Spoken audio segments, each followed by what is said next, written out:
بسم الله الرحمن الرحيم. السلام عليكم ورحمة الله وبركاته. دمان أمد الصوماليات أو إداوانيسو وسلام الدين.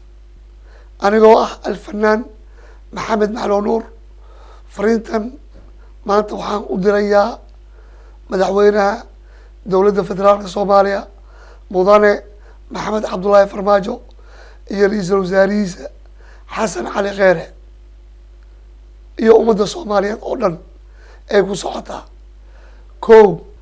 mudane madaxweyne marka koowaad dowladda federaalka Soomaaliyeed waxaan ugu hambalyeeynaya guulaha la taaban karo oo ay ka gaareen labadii sano ay soo jirsatay qaybta koowaad haddaan ka hadlo arrimaha gudaha oo dalka ah dowladdan oo ah tii ugu horeysay oo jirsatay 20 bilood oo xiriir ah dowladihii ka horeeyay igooda kama badna 7 bilood xaaladaas oo dalka iyo dadka lugooya ku ahayd wax horumarna la gaari jirin tan labaad waqtigii badnaay ay xildhibaanada ku dhumi jireen motion to motion oo laga nastay dakhligii iyo dhaqaalihii dalka oo kordhay lana helay meel loogu xisaabtamo mushaharka ciidamada iyo shaqaalaha dowladda oo si hufan loo bixinayo wax aada loogu farxo dhinacan arrimaha gudaha haddana waxaan ka hadlayaa siyaasadda dibadda go-aankii dowladda Soomaali ay ka gaartay khilaafkii dowladaha khaliijka wuxuu ahaa go-aan geesinimo leh oo sharaftii iyo karaamanimadii qarannimada Soomaaliyeed soo celisay doorkii aan ka qaadanay xalinta khilaafka dalka aan walaalahanahay Jabuuti iyo dalka Eritrea heshiiskii 3 geesoodka ahaa ee Soomaaliya Eritrea iyo Ethiopia heshiis taariikhi ah oo dalka dan u ah tan afaraad sumcad wanaagsan oo maanta aan ku leenahay IMF-ta iyo dalalka adduunka taas baan ugu baxay mudane madaxweyne adiga iyo dowladdaada waa ku mahadsantihiin tan labaad mudane madaxweyne waxaan dacwad ka ahay gudoomiyaha gobolka Banaadir mudane injineer Yariiso oo garawaayay inuu 16 beelood Banaadir oo asli ah in ay degan yihiin degmada Shingaani inuusan si cadaalad ahayn xilka degmada u qeybiyey injineer Yariiso wuxuu u bareeray in 2 bil ka hor soo magacaabo gudoomiyaha degmada Shingaani iyo gudoomiye ku-xigeen oo kala ah beesha Ashraaf oo leedahay xildhibaan Lutfi oo gudoomiye u soo magacaabay Shariif Faadil Cabdiraxmaan waa hal beel 2 jawo isku sii iyo Basma Camar Jaketi oo ka soo jeedo beesha Xamuudi in adeerteeda Zahra Maxamed Markisi oo ka dhigay gudoomiye ku-xigeen degmada Shingaani haddana injineer Yariiso usbuucan wuxuu ku sameeyey isbedel degmada Shingaani Shariif Faadil Cabdiraxmaan xilkii wuu ka qaaday haddana wuxuu u magacaabay gudoomiye Zahra Maxamed Markisi oo isla beeshii ka soo jeedo marka anaga waxaan rabnaa mudane madaxweyne dowladda beelaha ay degan yihiin degmooyinka ma in shaqada loo qeybiyaa mase hal beel ayay xaq u leedahay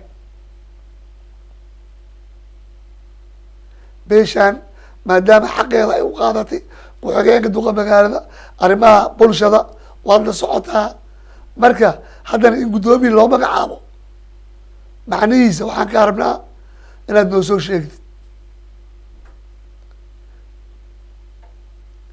degmada waxaa ku nool 16 beel ama 16 qabeel.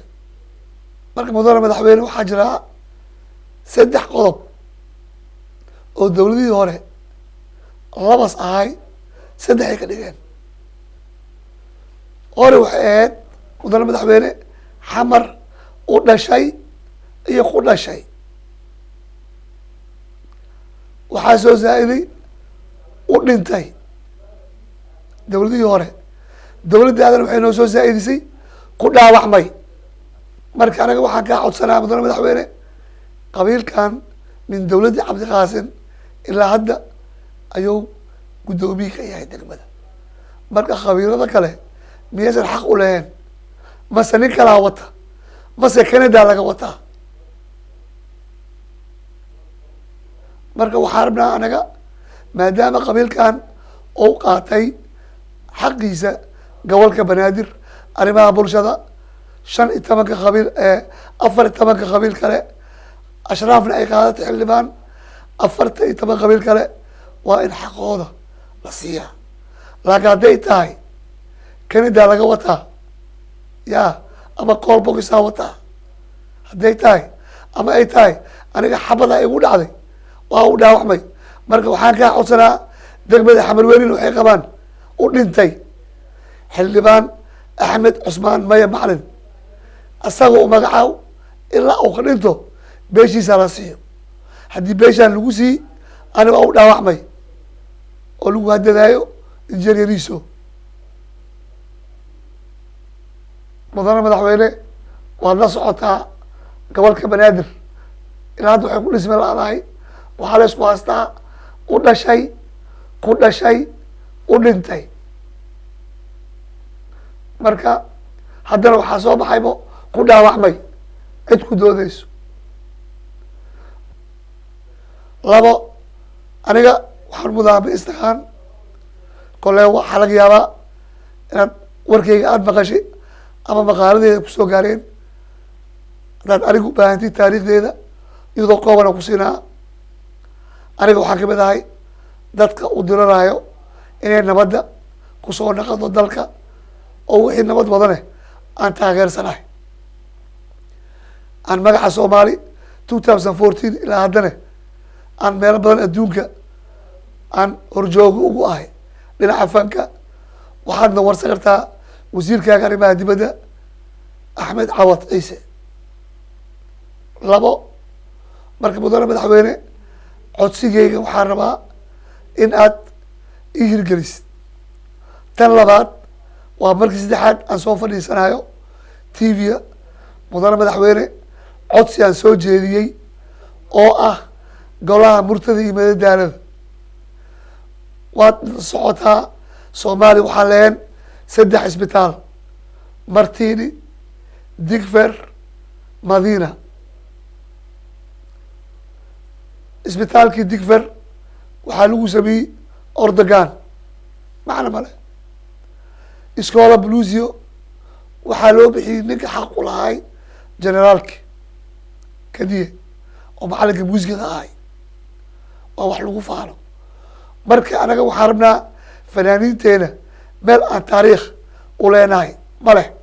hargeysane fariinaan u diray gabadhii ugu horeysay oo ahayd Soomaali Shamsa Abubakar Gaduudo oo 1948 hargeysa ka qaaday hees 1952 ay tahay Khadiija Cabdullaahi Camey Dalees xamar ay ka qaaday in golaha murtida iyo madadaalada loo bixiyo labadaas fanaan. xaqna way u leeyihin taariikhna wayna u tahay sharafna wayna u tahay. marka waxaan kaa codsanaa in golaha wasiirada golaha shacabka aqalka sare in codsigaas aad iga geysid anigoo ah alfanaan maxamed macloo nuur. codsigaas magacaas inaan fanaaniinta maanta aan helno adigana taariikh kuu naqato.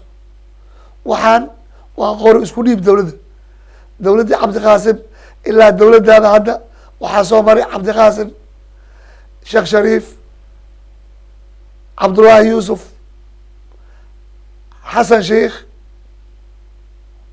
adiga aad maanta maroosaa marka adigana taariikh reeb ay ummadda kugu xasuustaan mudane madaxweyne aad iyo aad umahadsan tahay marka waxaan kaa codsanayaa dowladda haleeskeeda waxaa waaye nabad iyo nolol waa sinaan iyo cadaalad dadkan ku nool degmada shingaani arrintooda inaad meel saartid sidaas iyo nabadgelyo warkaygana meesaan ugu baxay wassalaamu calaykum waraxmat ullaahi wabarakaatu